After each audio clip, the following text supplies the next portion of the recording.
to Commission Ed, the Air Force Officer Podcast. Here we explore the training and development of America's leaders in the application of air power and the profession of arms.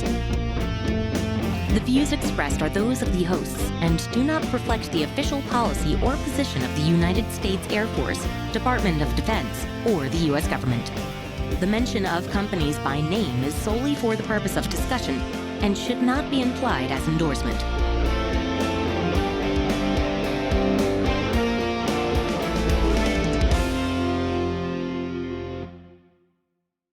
Welcome back to another episode of Commission Ed, the Air Force Officer Podcast. I'm Colin Slade. And I'm Reed Gann, and we're your hosts for Commission Ed. All right, Reed, in today's episode, we are going to introduce the audience to First Lieutenant Haley McClain Hill, and we're going to have a discussion around entrepreneurship, working outside of the Air Force, having a side hustle, that sort of thing. But there's some other stuff that we're going to cover in this episode that is still going to be useful in the Air Force context, right? Absolutely. And, Colin, we shouldn't waste a whole lot of time in this intro. We need to get to this interview, the outstandingness that is Lieutenant McClain Hill. How do you find these people? That's just a question I had as I was prepping for this interview. We get surrounded by amazing airmen. Yes. Full stop. Incredible interview. Really looking forward to it. Yep. So with that, let's turn it over to First Lieutenant Haley McClain Hill. Okay, we've got First Lieutenant Haley McClain Hill here on the line. Haley, welcome to the Air Force Officer Podcast. How you doing? Hey, Colin. Thank you so much. I'm doing awesome. Well, I could not be more excited to have you on the show today for a number of reasons. First of all, you've got some unique experiences in the Air Force. You've been a Gold Bar recruiter, or we're going to hear about that a little bit. Currently a section commander, which we've talked about previously on the podcast and would love to hear a little bit more about your experience with that. But beyond that, outside of the Air Force, you've done some things that most of us don't really ever even think about doing, much less actually get to do. And I'm not going to spoil any surprises there. I'm going to turn the time over to you to introduce yourself a little bit more and give our audience an understanding of who you are, where you come from, why you got in the Air Force, and some of these other really unique things that you've been involved with over the course of your career so far. Sure. Awesome. So, hey guys, I'm Haley. I am 26 years old from Stroudsburg, Pennsylvania. It's like the Poconos area, about an hour outside of New York. Yeah. I grew up in PA and was super involved in dance and just performing, cheerleading. My parents were super big on staying involved. So yeah, perfect lead up to joining the Air Force, right? Exactly. Get me all ready for all the craziness. So big into school, was always a huge nerd. And then, did a little track and basketball. I was on the bowling team. I don't know. Did all the clubs and all this stuff. President kind of all the things, right? Yes, exactly. And when college started coming around, I was like, all right, what do I want to do? And so my grandmother, actually 20 years Air Force, she retired as a senior master sergeant. Oh, awesome. She was kind of like, Haley, look at this program, this ROTC thing. This looks awesome. She was enlisted and she's like, if you want to explore this option, you're only going Air Force and you're only going officer. And I was like, okay, sounds like the decision is there already. So I kind of looked into it and I applied and I received the Type 2 scholarship. So I'm not sure. Yep, Type 2. So any in-state school. I was actually really trying to get out of state, go down to Florida, maybe Miami or something. Yeah. But it was just going to be too expensive. So I went to Penn State and I fell in love. So I was like, you know what? This is not going to be awful. Let me go here, and got my entire school paid for, which was incredible. And again, just having my grandmother, who's kind of been through the whole process, she kind of walked me through, the journey of learning the whole thing. Also, putting real life to what I've been learning ROTC. So that was awesome. I came in as a chemistry major. Okay. Because at the time it was you either have to have a STEM degree or not, and totally failed all my physics classes. Just awful, 0% on exams. I'm like, I don't think this way. And it'll all kind of tie into what I do now, I guess, because I do the complete opposite of physics now, which is awesome. So I went into my cadre and I was like, I can't do this. They're like, all right, you can be an engineer or you can get into math. And I was like, math sounds cool. My mom was a math major. She worked at NASA for a little while. So I was like, I think it's in my blood. I think I can do it. I think I can do it. And so I worked my little butt off and got my degree in math on the side. When I was not in ROTC as a cadet, I was a cheerleader for Penn State. So Awesome. yeah, football, basketball, men's and women's, everything. We did volleyball, hockey. It was incredible. I went to the Rose Bowl. I mean, just the most incredible experiences. I think, Wow. yeah, at the Rose Bowl, I met it was a lieutenant general. He was like second in command. He was like the vice chief of staff or something. And I was in my cheerleading uniform and I saw the stars just walking around the field. And I was like, oh my gosh, nobody knew who they were. Of course, they're like walking around them. I'm like, figuring out if I should be saluting or not. Like, I'm like, oh my God, still a cadet. With palms in your hand, how do I salute? Exactly. I was like, oh my gosh. And my coach was like, go up and say hi to him. So I went up there and, they were like, oh, okay, hi, nice to meet you. They found out I was a cadet and they coined me. And I was like, this is the best day ever. I saw the B2. It was just like such an Air Force fun day. And I was just like, I'm so proud. And at that point, I was just thankful that cheer and Air Force kind of always went kind of hand in hand with everything that I learned from being on a team and then from being, in the Air Force team, pretty much. It's just helped me so much be a positive influence and as a leader to kind of understand the dynamics of all of it. So it's been really cool. Wow. Can I pause you there? Because you dropped some huge nuggets that I just want to make sure that we address. So very early on, you were involved in all kinds of different things. You did dance, you did bowling, you were involved in your school. And along the way, as you're considering what you wanted to do for a career, you had these mentors. Thankfully, they were like nuclear family, your mom and your grandma. How awesome is that to be able to point you in the direction of the Air Force and give you this idea of a career path maybe that you hadn't even considered? I mean, how awesome to have a senior master sergeant for your grandma. I know. And I never really looked at her that way because she retired when I was super young. So I never experienced that. But my mom traveled the world with her. They lived in Hawaii and England, all over. And I've heard the most incredible stories. And in high school, my mom, they gave me it was like my birthday gift to do a European adventure. It was called People to People Student Ambassadors. Yeah. It was an opportunity to go travel Europe for about 3 weeks. And it kind of gave me the taste of travel. So from the stories and from that, I was like, oh, I'm sold on the Air Force. Like, let's do it. So yeah. And then your mom working at NASA, was she a mathematician there? She was an accountant. So okay. Because kind of. I almost was going to be like, is this like a Hidden Figures part 2 sort of thing, For real.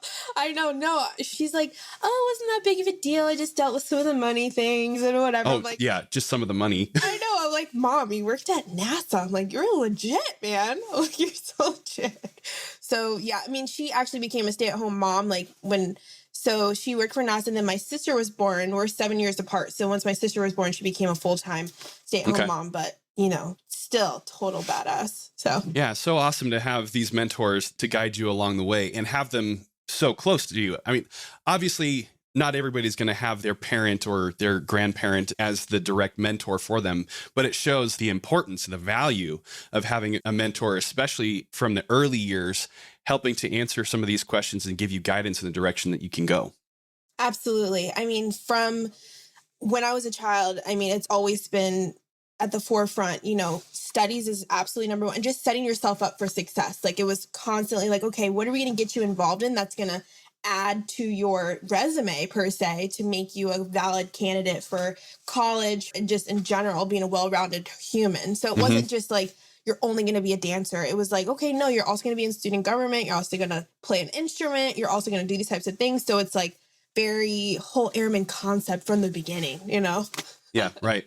But at the same time, allowing you to pursue the things that were interesting to you, but also guiding those interests in the direction where you can truly find success. That is the mark of a true mentor, someone that will identify what is good and unique and powerful within you, but provide those guidelines, those rails that help you steer in the direction of success. Exactly. And it's also like seeing your strengths. And my mom is super good at seeing my strengths. And she says me and my sister, we're completely different. So my sister was like a tennis player. It's funny. Hand-eye coordination isn't really my thing. It's more of like the full body stuff, Okay. So cheerleading, gymnastics, track. I was like a jumper, stuff like that. So cool. Yeah. All right. Well, we've covered your upbringing. You did ROTC. You got through the program. While you were going through that, did you know what you wanted to do for the Air Force? Had you picked out a career field that you knew that was the thing that you wanted to do? Or were you more open and flexible to, say the needs of the Air Force?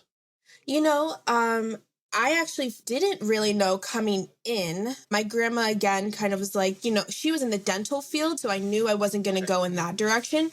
And I knew I didn't want to fly. I was like, no, that's probably not for me. My friends who were pilots were just so high speed. I was like, yeah, y'all got this. Y'all definitely got this. But I went to an air show in Maryland, I'm pretty sure, and I met the Thunderbirds PAO, public affairs officer. And she was so cool and just a total rock star. I was actually in a sorority in college. She was in the same sorority. And it was just like perfect. And she was like, you should totally do public affairs. And I was sold on public affairs. So I put that as my number one. And I got force support. They were like, be a good personalist. And because of my technical degree, they're like, PA is just too non-technical for you. We want somebody who's kind of in that broadcasting or something like that. So It made complete sense. And honestly, I look back and I think it's such a great decision by the Air Force. So I love it. I love this position. I can do so many things. Yeah, I mean, sometimes the Air Force gets it right.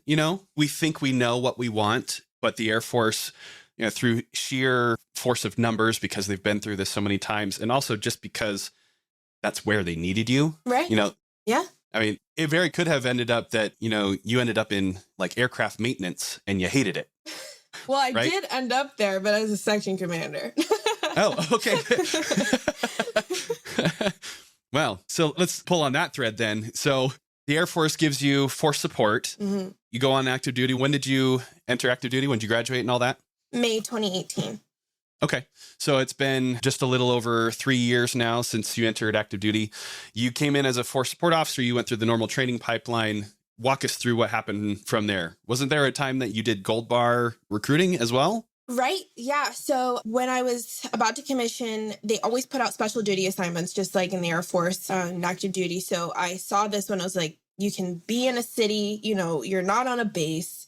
You get to just talk to kids all day and really inspire them to join the Air Force. I was like, yes, this is me all the way. Like cheerleader 101. Like, yeah, right. I was like, this is so fun. So I applied and I got it. And I actually wanted, again, try to get down to Florida, wanted to be in Miami. I like warm weather and, Miami's a good time. So I was like, I would love to go down there. They're like, well, as a recruiter, you're going to need to be bilingual because of the dynamics down there. So I was like, okay. Sure. And I've taken like 5-6 years of Spanish. I was like, I could, but then my second was Atlanta. And because I'm a Black young female, they're like, this would be so good for you and for us. So I was like, you know what? That's such a great decision. Again, the Air Force was like, no, this is what you should do. And I was like, yeah, you're totally right. So my best friend that I actually trained, field training, I was his CTA, actually. I don't know if you know that. Uh-huh. Yeah. So I was a CTA and he actually got Miami and he was perfect for that position. I was perfect for Atlanta. So yeah.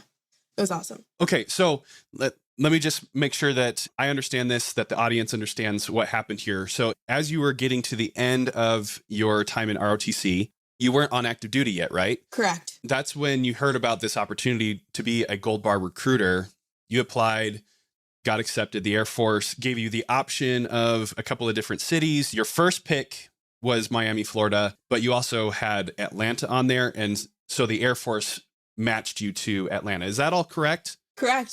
Spot on. Mm-hmm. Okay. And then, like you said, they matched you to Atlanta. You said because you're a young Black female. Walk me through that a little bit more, because obviously there's some racial dynamics in that, like in the dance and theater world, we call that typecasting, right? Yep. Mm-hmm. And I want to hear it from your perspective. What was that like? What went through your mind? You say that it ended up being a good thing, but just I want to hear how that all worked out for you. Sure. So in general, recruiters are not usually officers. So there's that. And correct. Air Force too is pretty rare, seeing an Air Force recruiter out there. And then being a minority is just very rare. And a female, it's just very rare. I don't know the exact statistics, but like here at Beale, which is where I'm stationed, I met a couple actually, but 5 minority female officers. Yeah. And again, we're a very small population. So I believe that And I think it's just like you were saying, like having people around you to mentor you is just so important. And the fact that they look like you and can relate to you is huge. It's just massive. And in Atlanta and in Georgia in general, and like I covered Georgia and a little bit of Alabama, there's a lot of Black people down there. And so a lot of young Black Americans who are just like kind of feeling like, what am I going to do? Like they're either like, I know a lot of kids that I talk to, they're like, yeah, I don't really know. Or like, I'm going to pick up rapping, or I'm going to pick up, I'm really good with football. And like, okay, like these are phenomenal options, but like, let's talk about the other things that you're really strong at. You're phenomenal in, STEM, or you're really good with, talking to people. Just showing them the different options is just so monumental for them. Right. And I really believe that me going down there and me walking in, first of all, as an officer, and then as a Black female officer, they're looking at me, they're like, who are you? And I'm like, yes, I'm Lieutenant McClain Hill. And they're like, oh my gosh. And they just wanted to know so much more. And I've still held on to those relationships. Like I do Zoom calls with the colleges and high schools all the time, and like the JROTC detachments and stuff like that. So it's just about building relationships and showing them how important it is to venture out into different paths that are kind of like not typical, but it's totally fine. And you'll be great at it, Yeah. And see, that's the thing is like, so we say that the Air Force isn't for everybody. When we say that, we mean like, it doesn't matter what your background is, where you come from. Like anybody can come into the Air Force so long as they meet the basic requirements. But the things that we have to go through, the lifestyle, is not necessarily for everyone. Correct. But the Air Force historically has had a huge problem of reaching the minority demographic, especially young women, especially people of ethnic or racial backgrounds. And guys like me, I am the quintessential Air Force demographic. I am white, I am male, I am Christian. Like you're 6 foot. No.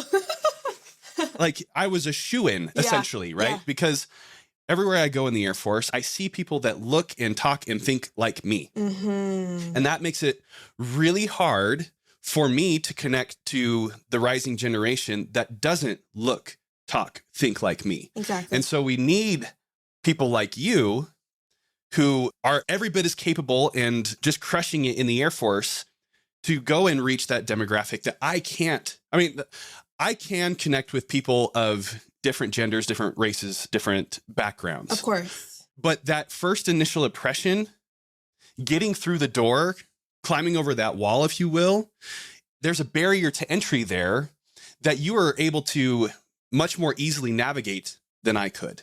Exactly. I mean, I talk to my airmen all the time, and a couple of them told me the other day, they're telling me about their first impression of me coming in here. So I just left the maintenance squadron, and now I'm back at FSS, and I'm working at the fitness center.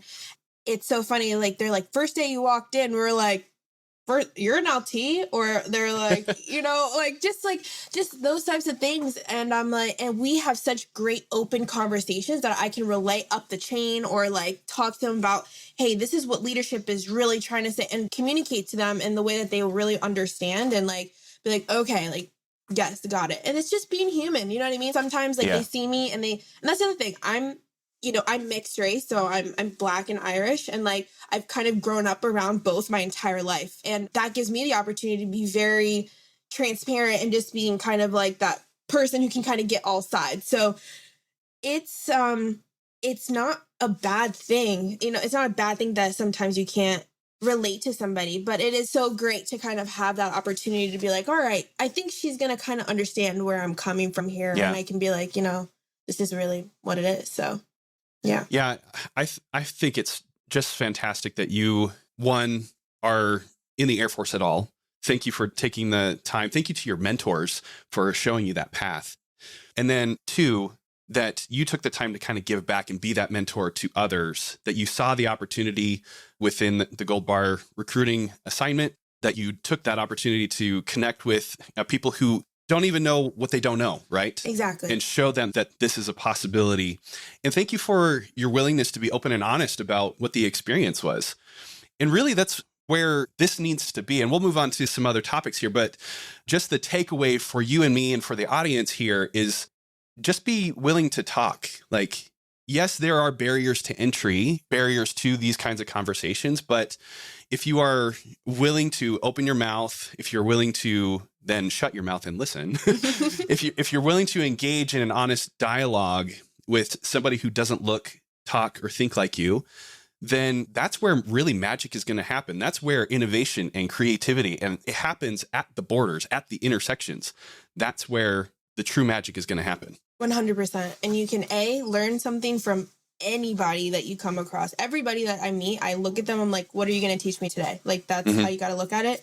And then also it's like not being afraid to take that risk to get out there and put yourself out there in situations that might be a little uncomfortable or different for you. Cool. All right. So let's spend a minute here on what you're doing now. You say that you were a section commander with the maintenance squadron. Give us, the quick spiel on what that was like. Maintenance is its own animal within the Air Force, right? Oh gosh, just picture this little cheerleader, right? Just walking into a den of wolves, It was so funny when they told me I was going there. I was like, oh, fun, perfect. I walked in first day. I was like, hi, everyone. How's everyone doing? Super happy and positive. I'm not saying they crushed my soul. I'm just kidding. No, it's just completely different from force support and from recruiting. It is just from my background and from what I've experienced, it was just completely different people. But I've met the most just dedicated, passionate people who are just all about completing the mission and getting it done, no matter what. They're so amazing. And it's not they don't nitpick things. They're not or your hair or whatever, because it's they're focused on such big picture things and saving lives and really getting the job done. All the little things doesn't really matter, which I love that about it, because at the end of the day, we're all here to get the job done. And it's if we can come in and just feel I just feel like such a part of the team every day, going to the flight line, it was just I was really a part of something. And I think that's what they really wanted to do with the new LTs coming to Beale. They're we want to put you in these squadrons so you can understand the mission. And I think a lot of people get that when they deploy or something like that also, but being right next to the planes, my office was in a hangar. So it was just constantly seeing the air power and the pilots and the maintenance officers enlisted, everybody. The dynamic of it is so powerful. I was just wow, this is not a joke. But again, I was coming in a first lieutenant because I had done a year recruiting. And then as soon as I got there, I was there for I was here at Beale for a couple months, and then I pinned on first lieutenant. So that's kind of the timeline. And they were looking at me LT, why don't you know how to do these basic, personnel things for us and blah, blah. And I'm I just went to tech school. I'm still learning this. And then section commanding is so new. There's not really a rule book for it. And me with my personality of just we're just gonna have fun and I hope everyone's great. No, it didn't work. And let's just say a couple of the maintenance chiefs, had some fun with me, getting me in check. So I learned so much. I got a tough skin from them. And I was second in command to a 300 person squadron. So that was huge difference from literally just being responsible for myself, which I think taught me so much about caring for my people and trying to, find the balance between getting the mission done and making sure that they're good to go. I think for me, they taught me so much, but I also taught them about still having fun while they were, getting it done. It lightened the mood a little bit. So now I'm over here back at fitness and, they're nitpicking me about my hair and stuff like that. I'm oh, stop it. I'm we don't have to worry about that right now. We can worry about what's, the mission and what's going on. And it's just everywhere you go in the military, and especially with force support, we're called, we're cradle to grave. So I could literally end up working in mortuary, or I can end up working at the CDC. I can be working at the DFAC, all these types of things. I'm thankful I'm in the fitness center because I love to work out and I love to be in this type of environment. Again, wherever you get placed, you just have to you grow, you learn, it's growing pains, but then you figure out it's just so beautiful how it all works together. Yeah, I love how you brought in the role of the NCOs, the senior NCOs there in the maintenance squadron, taking the young lieutenant under their wing and, for lack of a better word, they squared you away, right? They told you what's what. And I love that they took that responsibility seriously. And that, kind of like what we were saying earlier, you were open to the dialogue, you were open to the correction and the instruction, and you came out all the better for it, right? Absolutely. And it's cool too because I had male and female chiefs, and I've had male and female, master sergeant, senior master, all of those. And so each one, and I'm not going to say like I preferred getting yelled at by like my female chief or something like that.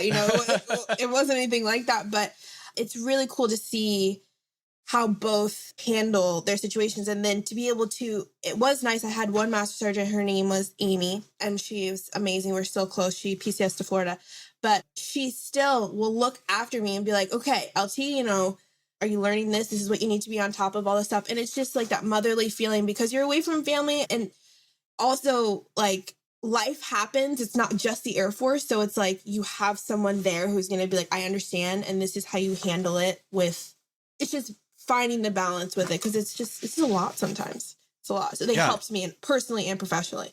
Yeah, for sure. And also, as a section commander, you are considered part of the command team for the squadron. So I'm curious, what was that dynamic like, having that close relationship with the squadron commander, the senior enlisted leader for the squadron, the first sergeant? Kind of walk us through what was that like too? Yeah, absolutely. I was literally able to walk into my commander's office, and I had I had two majors, and it was just like, hey, if you need anything, just text me type of vibe. It was just like, you're my second in command. I was on G series orders. So anything that he or she didn't want to sign, I signed it. I was approving leave. I was doing some disciplinary action things when he was on leave. Dealt with some really interesting situations. I was like, whoa, this is... Especially in maintenance. Oh, maintenance. Gotta love them. Yeah, I was like, well, this is really spicy over here. I was like, okay. No wonder you can't answer all your emails because you're busy, So it was really interesting. It was interesting to see like the FGO type of that relationship right there. And then dealing with the first sergeant and again with the chiefs.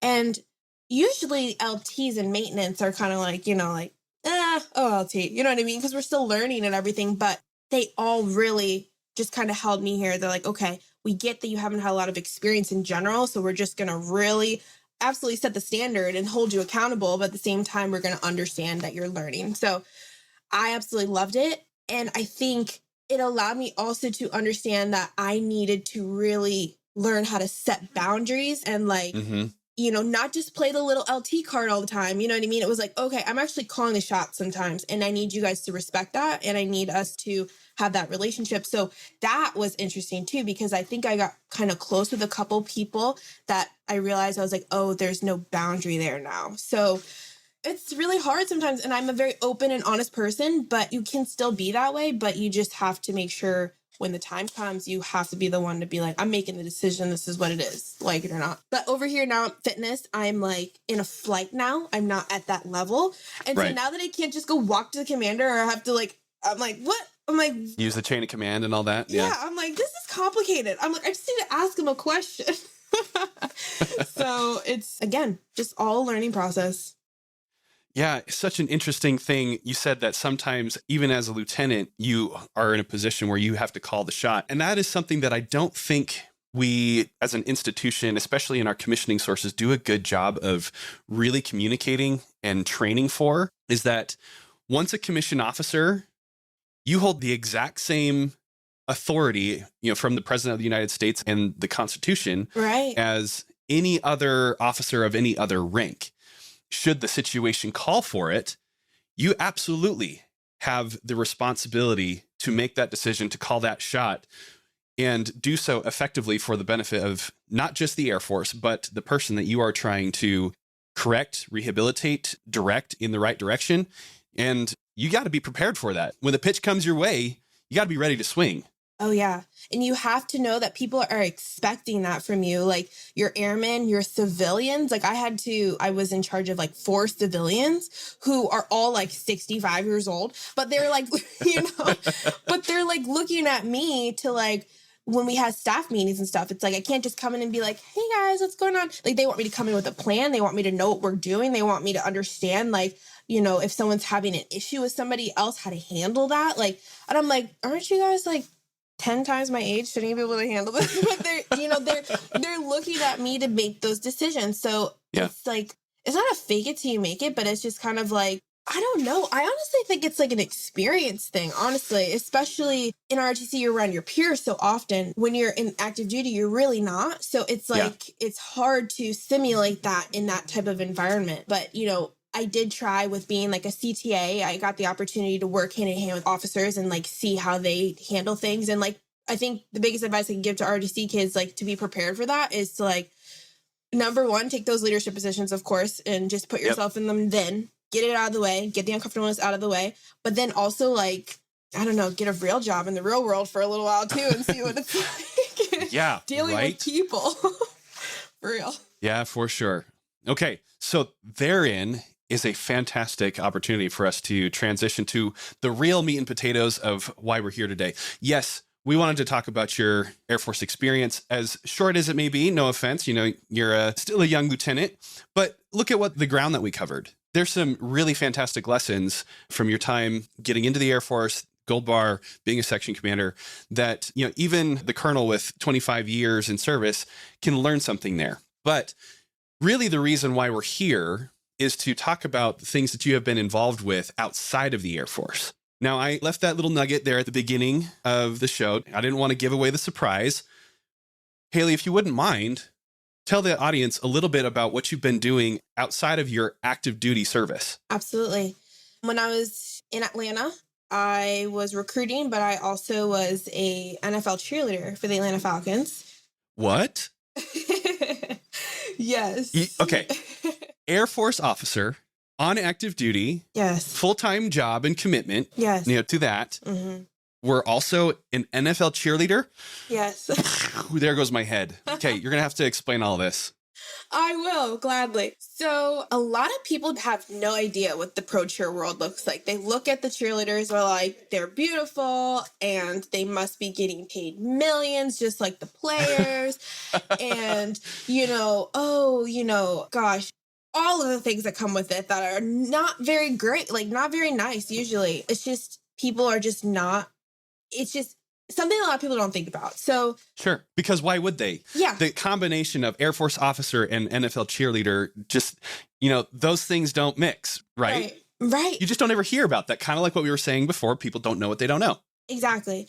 And I kind of got that as soon, like even in ROTC, when I was a collegiate cheerleader and a cadet, a lot of the cadets didn't do things outside of ROTC because that was their thing. And I was like, like I told you, from when I was a young girl, it was like, you are going to be involved and you're going to be well-rounded. And I didn't want to give up my passion. I absolutely loved to perform. I absolutely loved being a part of my school, being a part, and just that spirit of it. I had to keep going. So when I graduated and I knew I was going to Atlanta, I was actually recruited by the Miami Dolphins cheerleading team. That, again, I know we keep bringing up Miami, but you can get recruited to cheer in the NFL, actually. And again, once I knew I wasn't going there, I was like, okay, I'll just go for Atlanta. And the incredible thing with NFL cheerleading is they expect you to have another job on the side, actually. So it's an expectation because we do not get paid millions like the players. We do not. And you know what? That's kind of showbiz. That's the entertainment world. And that's just kind of what it is right now. And actually, that's a little passion project of mine to kind of show the world exactly how incredible these women are that you think are just hot shaking around, but they're so well-rounded. When I was cheering on the Falcons, I was the only Air Force officer, obviously, but there was a girl who went to the Olympics for track. There was a girl who was a neuroscientist. There was girls who were like high up VPs in Coca-Cola because Coca-Cola is like down there. And I mean, just like the most amazing girls getting their doctorates, everything.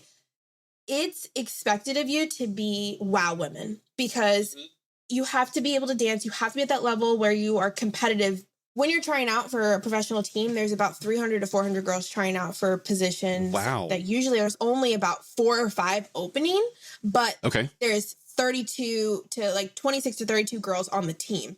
Okay, cool. Usually there's going to be vets and rookies coming back. And that's why I say there's usually only like 5 positions open because they usually take the vets back. But if girls are leaving, they're like, all right, we have space. So for me, it was a really great year. And again, it's just kind of like the Air Force a little bit in the sense where like, you know how there's jobs and there's openings. So like PA, like might have 1 opening that year, but the next year they have like 25. You know what I mean? It's just like, hey, you missed a good year. It's just what it is. Yeah, timing is everything. Timing is everything. Exactly. Same thing with NFL cheerleading. And, yeah, that year we had the Mercedes-Benz Stadium. A couple girls had already cheered in it before. And so they're like, all right, it's good. So I had a great opportunity. There were 10 slots open. So made the team. And it was just the most, incredible. I did cheer at Penn State, which was 100,000 plus fans every game. But there's something different about cheering at the professional level that I'm just very proud of myself to be able to call myself a professional at this point. Right. For sure. Yeah, it was amazing. We even got to go to Hong Kong and cheer in the Chinese New Year parade. So we got kind of the whole tour of Hong Kong and everything for a week, and it was amazing. So Super Bowl was there that year too. We weren't in it, but got to do some Super Bowl appearances. So it was pretty cool. So while you're on active duty, you're working full time during the day. Correct. Then I'm assuming that cheerleading then is not a full-time job, obviously. There's the expectation that you're doing something else. What is the schedule like, and how are you handling all of the work that you're doing for the Air Force, the rehearsals, the practice, the games? How are you doing all of this? Right. They do try to help us and they do understand. So that's one thing that we're very thankful for. But we practice 2 times a week for 3 hours from like 6:30 to 9:30, and then games on Sundays, and then occasional Mondays. So it's really not that grueling. And because we're all professionals, we come in, we knock out the choreography, and like we're expected to know what we're doing before we get in. So it's like, hey, you're professionals, get it done, and then we perform at the game. So it's really not that crazy. A lot of people don't think it is. Wow. Yeah. It's something that I'll be ever able to do, but apparently this is a possibility. And maybe there's someone out there in the audience that's thinking, hey, I'm a cheerleader. I've got a background in cheerleading. Maybe I can do this. Yes. So that's really cool. Yes. But you mentioned that in this group of cheerleaders, there's all these, what you called wow women. I love that term. Yeah. Of people doing lots of other things. And going back to the theme of mentorship, right? Was there opportunity for you to really get to know them, to learn from them, to hear their experiences, maybe consider some other opportunities? 100%. It's literally a big networking ball of like just incredible girls around you that are here to uplift you at all times. I got to go to a bunch of, they're just so well connected too. A lot of them are from the Atlanta area too. I'm one of the outsiders because I'm in the military. So they all just, it's like going to a city and knowing everyone who's important all at once. Really, that's really what it was. And so the cool thing is when I moved out here to California, I missed that feeling, and then COVID hit, and so they weren't really doing cheerleading and all that stuff. So it was kind of like, dang, like, am I done? Like, am I going to hang up the palms? I don't know. And then this year, I saw that the 49ers were doing their tryouts, so I went for it. And again, I've never been to California, so I was like, how perfect of an opportunity for me to just go and know everyone who's important again, like in a city. Yeah. And so I'm like, hey, it's such a great way to network. Okay, so are you cheering again then? Are you with the 49ers? I am with the 49ers, yes. Wow, okay, awesome. Yes. So you didn't hang up the palms. You are back in that network, connecting with all these wow women again. Yes, exactly. That's so awesome. It's so great. Yeah. It's my second time being a rookie. So it's like I'm experienced and the girls look at me like a rookie, but they know I've been on a team before. So they're like, they can't mess with me too much. Not like the senior NCOs and maintenance, right? Exactly. Okay. So you're a cheerleader outside of active duty. And I want to use that to kind of get to this bigger, broader idea of having a side hustle, of doing something more than just what you do for the Air Force, taking what you learn in the Air Force and applying it outside, and or taking what you do on the outside and bringing that back into the Air Force. So I have this thought in my mind, and I'd love to have this discussion with you, that I think that every Air Force officer should have a side hustle for a number of reasons. But before I share mine, I want to get your take on that. What is your thought on, you had a side hustle of cheerleading, but I think you also have something else going on now, right? A business that you're trying to create? Yes, I do. So give me your thoughts on this idea of every officer having a side hustle and what your experience has been with that. Definitely. Yeah, Colin, honestly, every Air Force officer I've ever met is so amazing in so many different ways. Their organization skills, the way that they problem solve, their strengths, like they're usually incredible with tech. And everything that they do, they know how to do it so well. I'm like, why not use those skills on the outside as well? Like, it's tough. It's tough because it is such a demanding job, and I totally understand that. But at the same time, like flexing maybe like that creative thing that you like to do on the side or something like that, giving you that kind of outlet is just it's so fun. It's just fun. It keeps everything very fun and light. So I did start a clothing brand. It's called Torch. Love the name, by the way. Thank you. Thank you. It's because I'm a fire sign, so, Yeah, right. And it's specifically to help military women feel more comfortable in their uniforms. So again, as a cheerleader and somebody who is big into fashion and just kind of that double world, I wanted to kind of mesh them together and make military women feel, more confident when they're wearing these uniforms every single day. So when Air Force officers have a problem, I feel like they can find these solutions so clearly, and then they have such great skills to execute it and to get it done and have the resiliency to follow through. It correlates perfectly to the business world. Again, it's more time consuming, but also it allows you that freedom to kind of see like your options also. Like you don't just have to do 20 years. You don't, you can if that's what you would love to do. But then when you get out, you're still going to be young. So it's like, why don't you have this skill working on it now and kind of fostering that within yourself? So I fully believe that they should. Yeah. I mean, you're spot on with the idea that the Air Force officer has this incredible skill set. They have this ability to sift through the noise, to ignore the chaff and focus in and hone in on the solution. And hopefully we've trained them well enough that they can make the decision and proceed with violence of action, right? Absolutely. But what they are lacking is a knowledge of how the private business world, the commercial sector works. Yes. And I'm experiencing that right now in that I've left active duty, still in the reserve, but pursuing careers in e-commerce and online coaching and those kinds of things. And it's a steep learning curve for me to try and understand how all of that works. Had I started years ago, while I was still on active duty, I'd be all the better for it.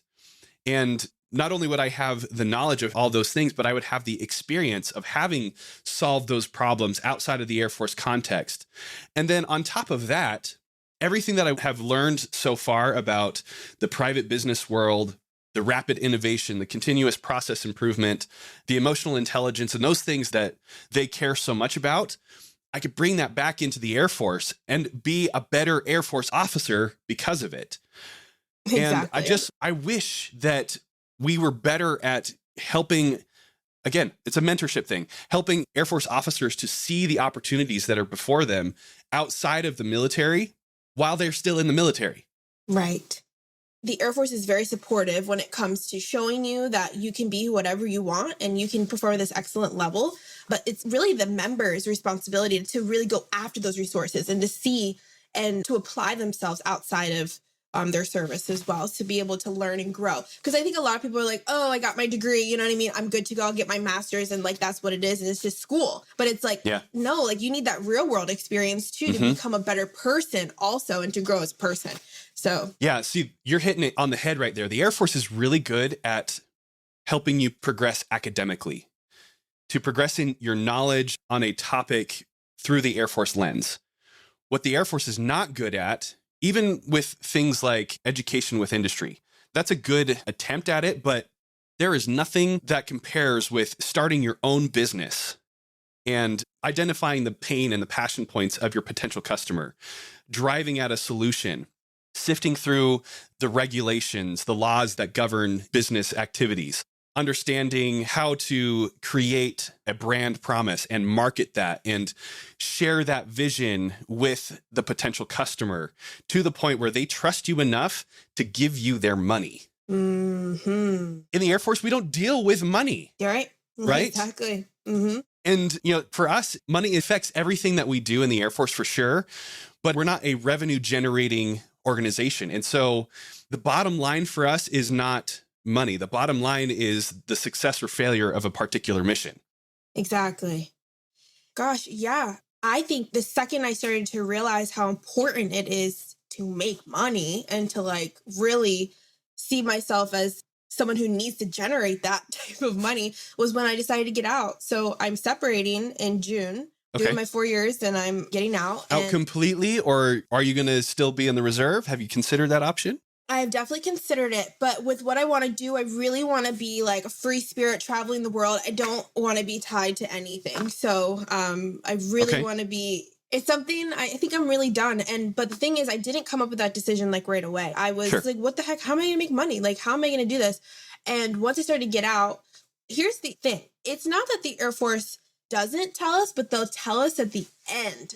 Do you know what I mean? Like when you're about to get out, they're like, oh, here's like a million things you need to do before you get out. Like, but it's like, whoa, like I wish I had like years to prepare for this or to start researching this and stuff. So I'm doing the Skill Bridge program. So I think we should definitely get into that. Yeah, it's amazing. And then I did the Boots to Business class. They have something like that out there. And then they have, the SPA, all those things. There's so many resources for veterans, but they don't tell you until the end. And I'm just like, oh man, like, so I'm in that process right now where I'm literally just reading. I feel like I'm in a master's program because of everything you have to learn about business before you can really make it profitable and successful and legal and all the things. Yeah. So I think that's really what it is. It's just having those conversations currently, but throughout the process of serving, that's what it is. Yeah. And that's such an important point. It's not that these resources don't exist. It's not that the Air Force doesn't want you to be an entrepreneur and get practical experience outside of the Air Force. It's just that it's not set up the way to really help people like you and me be successful. Sure, there are things like Dodd Skill Bridge and Boots to Business and even TAP, Transition Assistance Program. It is a good program. It just, like you said, it comes too late. We need to be teaching these kinds of things in commissioning, in the commissioning programs. Right. The Air Force officer, even before they become one, needs to be thinking about this through their entire Air Force career for the very reasons that we've already described, so that they can take what they learn in the Air Force, apply it to the business world, take what they learn from the business world, apply it into the Air Force. But then on top of all of that, leave themselves with the option of pursuing something else other than the Air Force. And it's not that we want talented people to leave the Air Force. No, but we want people to feel like they're not stuck in the Air Force. We want people to choose to stay in the Air Force because they love what they do, but the option is available to them at any point to leave. And this is especially going to become true as the High 3 retirement program goes away, the pension plan, and everybody from this point forward is in the blended retirement system where you can take the money that you got and go do something else. Exactly. Everybody thinks that the Air Force is a long-term commitment and that the Air Force is also committed to you for the long term. That's not true. There will come a time, and we're going through it right now, where the Air Force could very easily just say, thank you for your service. We don't need you anymore. Then you're caught flat-footed, unable to take the next step because you haven't prepared well enough, because the Air Force didn't prepare you well enough. But it's not the Air Force's job. Exactly. It is your job. Exactly. It is. But people understand that it's not the Air Force's job, but it should be more like maybe a little more celebrated.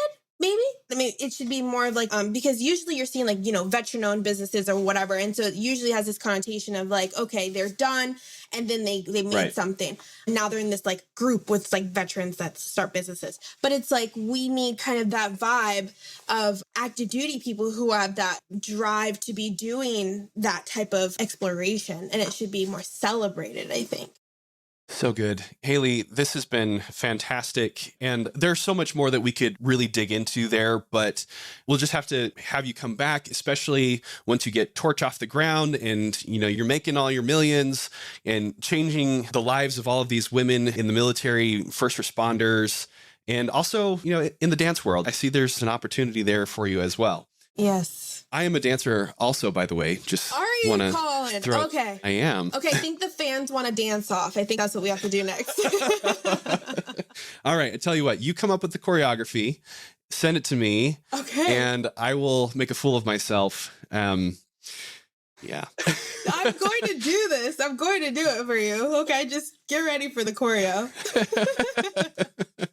I really, really appreciate your experience, your willingness to come on and share, your willingness to take a risk and go do something else. Yes, thank you so much, Haley, for the time that you have spent in the Air Force, for the sacrifice, the blood, sweat, and tears that you have given. But I could not be more excited for you and what is going to come next. And please be a mentor. Not that you weren't going to do it already, but here is the perfect opportunity for you to be an example to not just women, not just those of other races, not just Air Force officers, but like everyone, of what is possible if you will take the opportunity to learn, to grow, to take a risk, and create something that is all your own. I am so excited to see you. I hate saying this, to see you on the outside, just absolutely crushing it.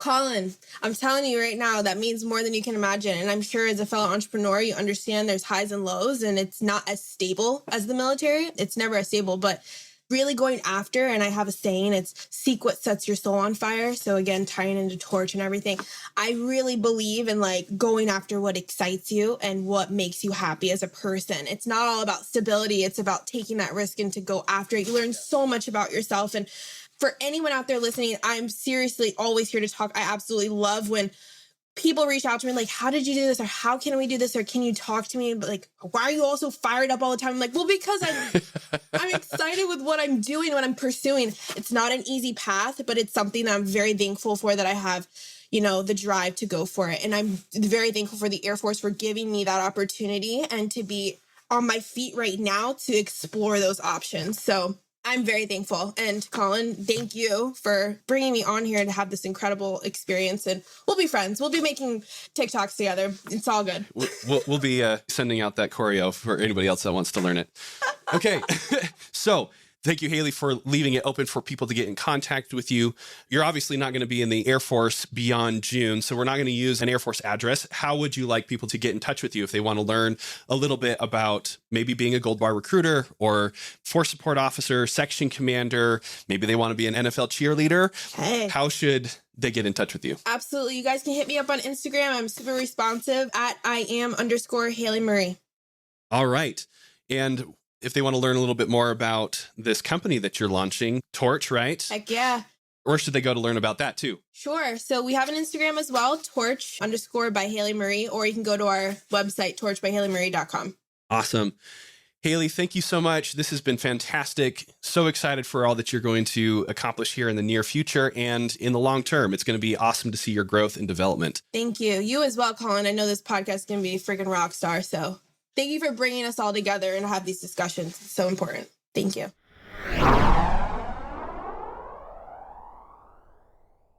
All right, Reed, there's a couple of things that I feel like we need to pull out of this interview. First of all, though, Haley is a great speaker, great personality, great presence. She's been a huge compliment to the Air Force. Grateful for her service and wish her all the best as she moves on to running her business and whatever else the future has in store for her. So where I want to go first from the interview is, and I know we already discussed this in depth in the interview itself, but I want to come back to this idea of barriers to entry, having mentors that help you to find your path, and want to get your take on it, Reed, because clearly, like what we said in the interview, is that the Air Force picked her for the Gold Bar recruiting opportunity because she is the quintessential not Air Force demographic, right? She's a woman, she's Black, she has a math degree. There are all these things that the Air Force really loves and they're trying to get more of. And so they sent her out to try and get more people who look and think and speak like her, as opposed to people that look like and speak like and think like you and me, right? Yeah, exactly. It is, I don't have any easy solutions to this hard problem. It's really gave me a lot to think about. And when we think about, too, how she got in, how she even thought about the Air Force, even that had a lot of external factors that almost no one else has to a large degree. She had a grandmother who was a retired senior NCO out of the Air Force. Yeah. She has a mother who was a mathematician scientist at NASA. Not everybody has those things. And the amount of luck and timing that went into her finding the Air Force you can't necessarily replicate that. I don't know that you could deliberately create a system where those types of things would occur. And so this is just a wicked hard problem. Yeah, I agree with you. There's certainly a great amount of luck and timing that went into that. But I think what the Air Force is trying to do by putting people like her out there in the public eye is getting more eyeballs on people like her as opposed to people like you and me. Yeah, no, absolutely. And that makes sense. They're just trying to show what's possible. Clearly, not every Black woman mathematician is going to join the Air Force because they see her out at a recruiting event, or even they see her performing at an NFL football game and she gets highlighted by such and such spot that says, oh, by the way, she's also an Air Force officer and you can be one too. I don't know that that's going to lead to a huge increase in the recruitment of the non-white male demographic. But you can see that the Air Force cares enough to try to make that happen. Yeah, absolutely. You and I have talked about how important diversity is in so many venues already. And yeah, couldn't agree more. The intellectual diversity that comes with and accompanies the diversity from all of the amazing places and people that we have in this country are just, they're necessary. And you and I have experienced that in our personal lives on the day-to-day on the mission. Yeah. So, something else that I wanted to bring up, Colin, that kind of stems directly from Haley's experience is, yes, luck and timing was a really important and critical aspect of her journey to find the Air Force and to find her role in it. But she is still an agent with the opportunity to choose. Mm-hmm. And I think I want to emphasize that point again. We've brought that up multiple times, and the idea of being make your own luck. I found that was really compelling in her story. And I wanted to use one example of how she did not put in for or choose force support, yet it was given to her. Yep. It was given to her, and she has decided to kind of make it her own. And that is the kind of attitude and outlook that will drive behaviors that will lead you to success in whatever field you're looking at or whatever you're given. We all know people who put in for certain jobs in the ROTC job drop and got something not on their list because we hear about it all the time. Yeah. And they let us know.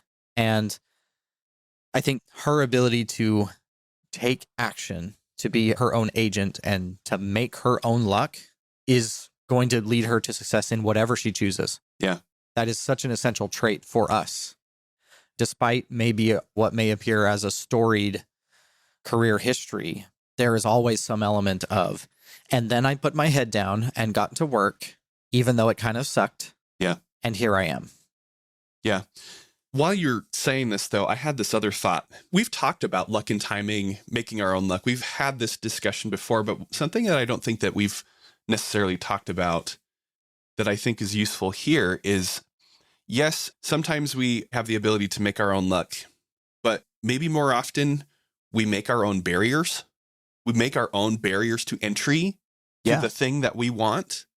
Yeah, I think that's totally fair. For example, you get the AFSC that you don't want. Maybe you end up as a force support officer and you're really not happy about that.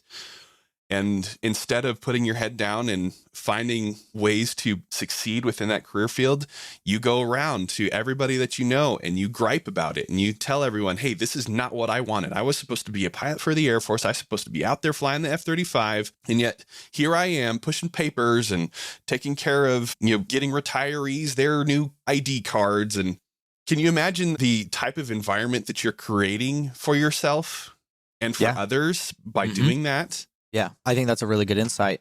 Think about the barriers to your own success you're creating. Yeah. When it comes time for someone to evaluate you and you're sowing seeds of discord and disharmony, that's not improving the unit. No, it's not. And that's exactly the kind of thing that we need to avoid. And I think that's a really good point, Colin. You can kind of create your own barriers to entry. I've seen that and felt that in my own experience. We've talked about my OTS experience. Yeah. I was ready to punch. I was looking for work. I was so upset. And I decided to put my head down. And it was a very successful experience for me that has still changed my Air Force career. I remember reading on an online forum, and I believe I shared this with you, Colin, about someone who had a similar experience in things not going the way they wanted, but they decided to put their head down. And here they find themselves in 06 going, wow, that was a really pivotal moment in my career where I decided to take action and work hard, and look where it's led me. Now, I'm not saying that if you decide to endure and grin and bear it, that everything's going to turn out roses. Yeah. But I do think the attitude required, the perspective, the outlook in order to take that kind of action will lead you to success in whatever you choose to do. Yeah. I mean, I'm a great example of someone who created my own barriers. I've shared before that as a result of my field training experience as a cadet, I stopped taking ROTC seriously. I stopped preparing myself for my entrance into active duty. And when I arrived, I was not ready. And it was really hard for me for a number of years there because I did not understand my role in the Air Force as an officer. I was not prepared because I had created these barriers to my own success. Had I done differently, had I recognized that maybe that FTO is trying to teach me something that could be useful later on, I could have done much better. Not saying that it would have led to my ultimate desire of the Air Force of being an Olmsted scholar. I'm sure that it probably wouldn't have. But I think I would have enjoyed my first 4 years on active duty much more than I did. Yeah, no, I think it's a good point. Very interesting. So, Colin, I wanted to take this opportunity to kind of raise a point of order, if I may, with some things that, Okay. that you and Haley were pretty excited about. So, in all fairness, this is definitely because, so Colin, we're recording this on Christmas Adam. So 2 days before Christmas, not Christmas Eve, Christmas Adam. I love that you call it Christmas Adam. I Can don't. we My make this a thing out there in the my world? kids brought it up today. They're thrilled about Christmas. We're excited too, but not nearly as much as my 9-year-old. Anyway, it's the 23rd of December Yes, it is. for those of us who celebrate this holiday. And I have the lens at the end of the calendar year of trying to simplify, to declutter, to kind of get down to the essentials. Mhm. And I'm listening to you and Haley talk about how every airman needs to have a side hustle. And Okay. I said this out loud. I'm like, no, no, we don't. Hear me out. I think we have more in common on this than maybe that statement would lead us to believe. But as much as airmen have going on, you know, families, school, hobbies, the work, the mission, Colin, we tell them they've got to read all the time. They've got to be improving themselves. Listen to every single one of our episodes. Go watch our YouTube channel. Yeah. Yeah, with everything that we are talking about, I would certainly have the sense of almost the inability to do it all. Fitness, I mean, the list goes on, right, of the things we just keep hammering. Yeah. And so I'm sitting here without a side hustle listening to you guys say everybody's got to have a side hustle. I'm like, no. No, we don't. We need to simplify. And so what I would like to, raise and put as a point of order, I think everybody needs to be pursuing excellence Okay. in whatever it is that they're trying to do.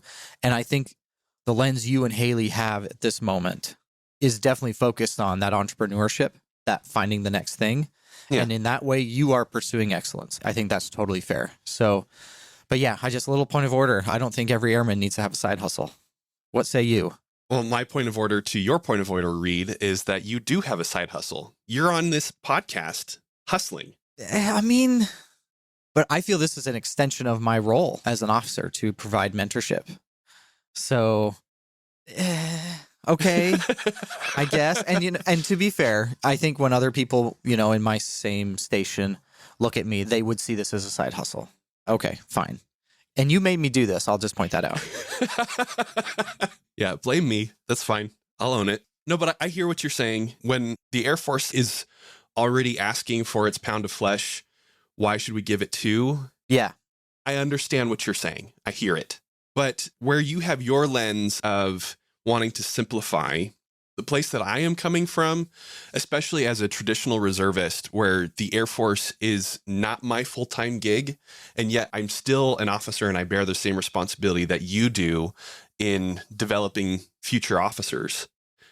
I need to give myself options because at any point, the full-time employment may be gone, right? And so, and the actual reality there, Reed, is that the same could happen with the Air Force. Yes. And you've talked about this before too, that at any point the Air Force could say, thank you, but we don't need you anymore. Yes. And so if you find yourself in that situation where you don't have options, what are you going to do? Yeah. And that's my point, is that the Air Force gives us this great skill set of being a leader, of managing complex processes and people and all of these other things that are valuable in the private business world, in running your own business, in things that are not the Air Force, that you can utilize on behalf of the Air Force. But we all know that at some point, we're going to be out of the Air Force for some reason or another. So why not give yourself options and be prepared for it? Yeah. And yes, we've even talked recently how I mentioned this. We need to be thinking about the afterlife whenever that happens, and we need to start thinking about it sooner. And I still agree with that. I think the main difference you and I have is, where is the line on how much the Air Force owes you in that regard? Yeah. I'm sitting here in a leadership position in a resource-constrained environment thinking about how to keep the lights on. I don't have time to try and find a retiring senior NCO an amazing gig on the outside, because I'm just trying to keep the lights on for the people that are still here. Yeah. And we've talked about this, maybe briefly, but this gets to a really challenging part of being a leader. And that's how to help everyone achieve their individual objectives when sometimes those objectives are outside of the Air Force. This got back to some of those episodes where you talked about separating and how it feels like dying, and how people are afraid to say, I'm out, because the Air Force will stop developing them. Mm-hmm. And we've bemoaned that fact. And it is a wicked hard problem. And, case in point, hypothetical scenario, you've got to send someone to training, and that person is going to come back and train your unit. We call these train the trainer.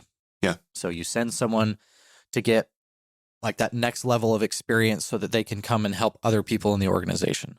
Yep. It's way cheaper than sending, 20 people to training. You send one person to extra training, they can train everybody else. All right. So that's the basic idea. Well, you've got two people. And let's say that the primary person that you should send on paper, by math, your primary person in this field is getting out in a year. And then your deputy, they are not getting out. And you can only send one. It is not unreasonable to say, well, I'm going to send the person that's going to stay in the Air Force a little bit longer because I might get some more cycles out of them in the training. Yeah. Right? That's not an unreasonable thing to say. Yeah. Your responsibility is toward the Air Force, the mission, and making sure that people have what they need to accomplish that mission. Yeah. And yet you have a responsibility to that separating member. And I still feel that way. Yeah. And so, if the answer for me is to be reputable, repeatable, and transparent. And honestly, I'd bring them both in and tell them, this is my dilemma. This is what I'm feeling. So hypothetical scenario, right? Let's say that you've got this exact situation we've just laid out. Your primary should be going, but they're separating in a year. And so you're concerned that you may not get the return on investment for your limited TDY dollars. Your deputy is going to stay in. They've made that clear. And you're thinking, I can get more cycles out of this person. Well, hypothetically, let's say that this training is actually going to be helpful to the person separating when they leave. They're going to be able to do this thing outside of the Air Force. Okay. I think you still send that person. You still send your primary. Why? It helps them in their post-Air Force career achieve their intent. It helps the Air Force for the year that you've got them. And on paper, they're the number one. Yeah. I think you can justify that. And I think that's a way you can, again, in this wildly hypothetical situation, you can knock out two birds with one stone there. But it's hard. This is the kind of stuff that we don't train to, we don't talk about. And I think this is exactly the kind of thing that makes leadership hard. Yeah. And this is a tough problem. Yeah. I agree with you that the Air Force doesn't owe us those options, but the Air Force should not prevent us from creating those options for ourselves. Yeah. And we get into this in the interview itself, that the Air Force tells you too late about what your potential options could be, such as going to TAP or the Transition Assistance Program, or signing up for things like Dodd Skills Bridge or Boots to Business. The Air Force doesn't tell you about those things. They don't come out and proactively advertise those opportunities to you. People don't find out about them until it's really too late for you to effectively do anything about it in preparation for your exit from the Air Force. But more important to me, your ability to use those skills from starting your own business or working in the private business world on behalf of the Air Force. It's too late. Yeah.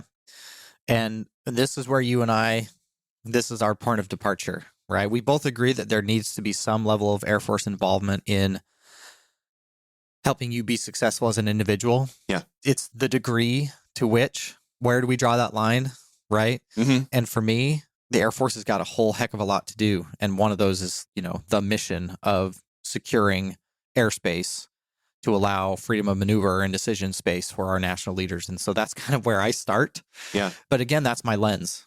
And you're coming at this from the traditional reservist perspective, from the, looking for that next gig perspective and having separated twice, so you're more intimately familiar with this. And this is a tough problem. And honestly, I think it's a good problem to have. How do we help people achieve their ultimate objectives? That's what we're talking about. I would much prefer it be that than, how do we accomplish the mission because we can't, I guess is what I'm getting at. Well, that is the ultimate purpose of the Air Force, is to accomplish the mission. And if we are able to develop people along the way, we should.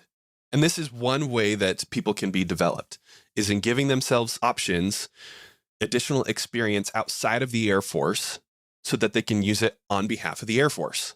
Yeah. I'm not saying that I want people to go have a side hustle so that they can get out of the Air Force sooner. That's not where I'm coming from. I'm saying that there are experiences and skills and knowledge to be gained outside of the Air Force that is going to help the Air Force better accomplish the mission. That's my thought. Yeah. Yeah. As we were talking through this, it's almost like a juxtaposition or a contradiction where the things that are best for the individual are not necessarily best for the group. Right. In the same way that, in economics, individual decisions to spend or save are different. The best thing for an individual with respect to spending or saving is different than what is best for the economy writ large. Right. So it may be best for you as an individual to save your money, yet the economy is begging for people to consume. Right. I'm kind of feeling that vibe right now. So it's best for you as an individual to figure out what that post-Air Force life is, how to apply those skills that you're getting outside of the Air Force, and likewise, those skills you're getting outside the Air Force in. But it's best for the Air Force to focus solely on a mission accomplishment because they can't. I'm just getting that vibe of that very interesting collective versus individual problem. Yeah, I agree with you.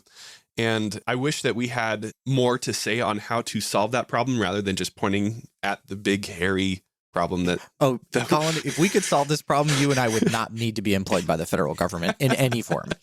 Instead, we'd be running it. It would be... Yeah. I mean, use that economics example as the quintessential example. If we could solve that problem, we could write our own ticket. We could buy Billionaires Row there in Manhattan because we would own it. But yeah, we're not there. Maybe somebody out there has a solution for us and they can send it to us, right? Get in touch with us, airforceofficerpodcast@gmail.com. We'll get on here and let you make your pitch to the Air Force and give you full credit for your solution to the Air Force's problems. Yeah.